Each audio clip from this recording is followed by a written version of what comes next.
Lanjut, berikutnya adalah untuk subbab 5.9 yaitu analisis profil. Seperti yang di table konten tadi, dibagi 3 untuk yang 1 sampel, untuk yang 2 sampel, dan untuk contohnya yang berfokus ke untuk yang 2 sampel. Sebelumnya profil itu apa? Profil itu adalah sebuah plot, sebuah grafik yang memetakan nilai min ke-1, ke-2, ke-3, dan seterusnya, kemudian digabungkan dengan garis lurus antara pengamatan ke-1 dengan yang kedua. Jadi misalnya kalau yang pertama minnya itu ada di 5, terus yang kedua ada di 3, jadi dari X 1,5 terus X 2,3 terus ditarik garis, kemudian yang ketiga misalnya di 4 terus jadi ditarik garis dari 2,3 ke 3,4 dan seterusnya. Itulah si profil. Berarti analisis profilnya itu adalah sebuah analisis pada profil untuk membandingkan dua atau lebih profilnya, dan profilnya itu kan mengacu ke meannya, jadi pada akhirnya itu menganalisis perbedaan meannya.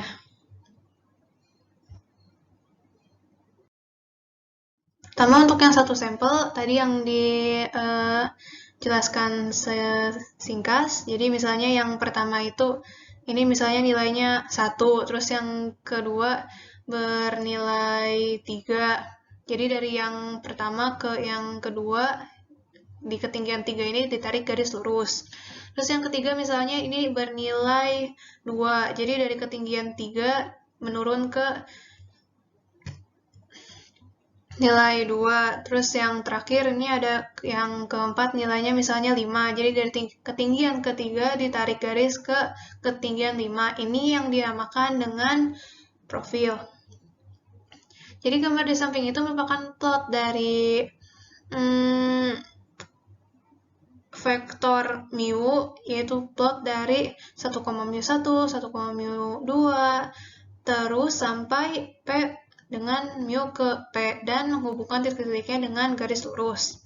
Terus untuk hipotesisnya itu, untuk H0-nya itu mu1 sama dengan mu2 sama dengan sampai mu P. Jadi semua mu-nya itu bernilai sama. Terus untuk H1-nya itu setidaknya ada mu-nya yang tidak sama, mau itu mu1 dengan mu2, mu1 dengan mu5, mu1 dengan mu P, terserah, yang penting Y-nya itu tidak sama dengan K, dan setidaknya itu ada 1. Mau ada 2, mau ada 3, mau ternyata semuanya itu tidak sama, nggak masalah, yang penting setidaknya ada 1 untuk mean-mean yang menjadi anggota di vektor mu tersebut. Matriks Y besar adalah gabungan dari sebanyak n vektor observasi transpose untuk vektor Y1, Y2 sampai dengan Yn. Terus di sini itu tidak dapat menggunakan analisis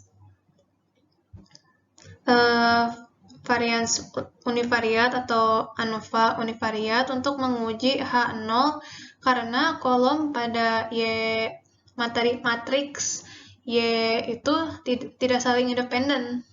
Sedangkan kalau mau melakukan analisis varians univariat, diperlukan kolom-kolom pada matriks Y itu saling independen. Sedangkan di sini tidak, jadi tidak bisa, harus menggunakan cara yang lain.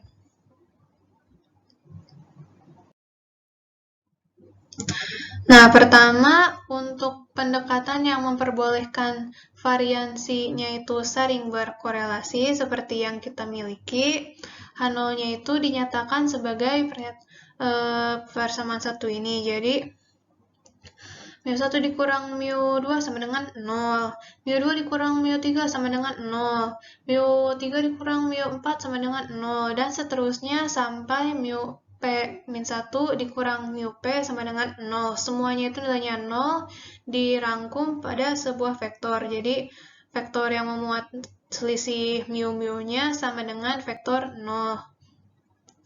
Itu yang pertama, atau bisa juga dengan yang persamaan kedua. Jadi yang mu satunya itu tetap dikurangi mu kedua, mu ketiga, sampai mu yang ke P. Jadi kalau yang pertama, kalau misalnya mu 1 dengan mu 2 tidak sama, terus mu 2 dengan mu 3 juga tidak sama, berarti kan mu 1 dengan mu 3-nya juga tidak sama gitu kan. Nah, kalau yang di sini mu 1 aja yang jadi patokannya gitu, nggak ganti-ganti. Tapi pada akhirnya itu tetap sama-sama aja karena semuanya itu menghasilkan vektor 0. Terus ada juga matriks C yang dinyatakan sebagai berikut. Yang C1 untuk yang persamaan pertama berukuran P-1 kali P. Terus karena yang pertama itu berselang-seling gitu, selang-seling berganti-berganti begitu, jadi elemen pertamanya itu 1, terus dilanjutkan dengan -1, sisanya 0.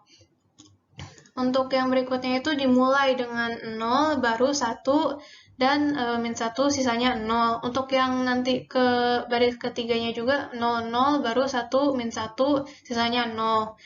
Terus sampai pada akhirnya itu 0 hingga akhirnya 2 terakhir itu diisi dengan 1 dan -1.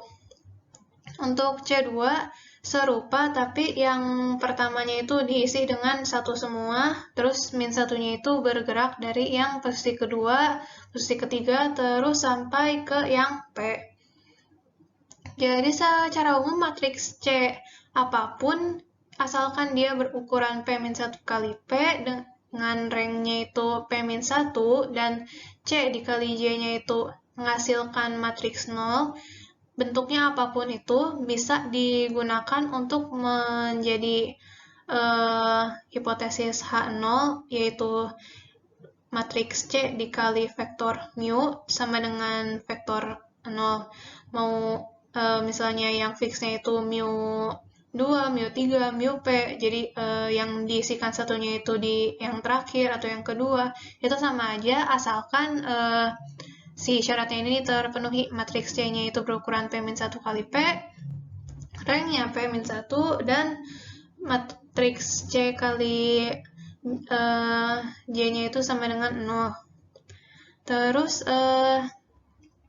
C kecil I terus transpose itu merupakan baris dari matriks C besar yang berjumlah 0. Jadi kan yang ini nih yang pertama, 1 dikurang 1 kan sama dengan 0. Terus yang lain juga sama kan, 1 dikurang 1 sama dengan 0. Itu yang dimaksud dengan CI ini. Terus ada kombinasi linear CI transpose, terus dikalikan dengan vektor mu-nya, terus menghasilkan CI1 dikali mu1 tambah CI2 mu2, dan seterusnya hingga yang ke P. Nah, kombinasi linear ini disebut kontras untuk mu jika jumlah koefisien si C-nya ini, yaitu sigma CIJ dari J dari 1 sampai P, itu sama dengan 0. Jadi kontras untuk perkalian si matriks C dengan vektor mu-nya itu harus independen linear. Jika independen linear tidak bisa.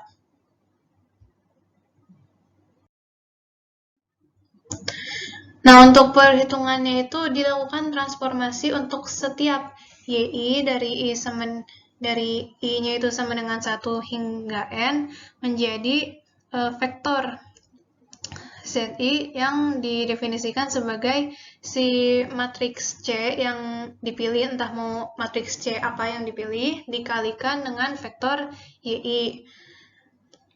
Terus vektor mean sample dan matriks covariance dari transformasi sebelumnya, si Z I ini vektor adalah persamaan 5, yaitu vektor mean Z itu sama dengan si matriks C dikali dengan vektor mean dari Y, terus matriks covariance untuk Z-nya itu sama dengan matriks C dikali matriks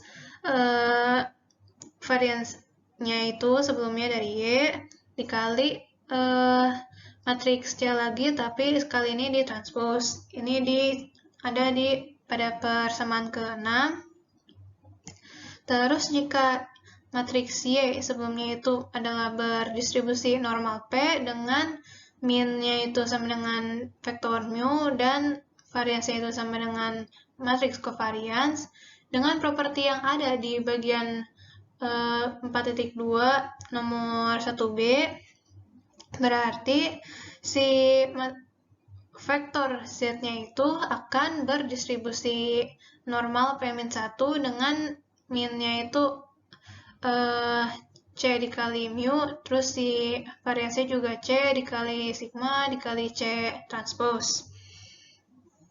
Terus jika H0 yang tadi sebelumnya sudah didefinisikan benar, maka perkalian dari si C terus dikali ke vektor Y bar min-nya itu, atau yang 5 ini, persamaan 5, akan berdistribusi normal P-1 dengan min-nya sekarang vektor 0, isinya itu 0, dan si variansnya itu sama dengan Z sebelumnya, tapi kali ini dibagi dengan N.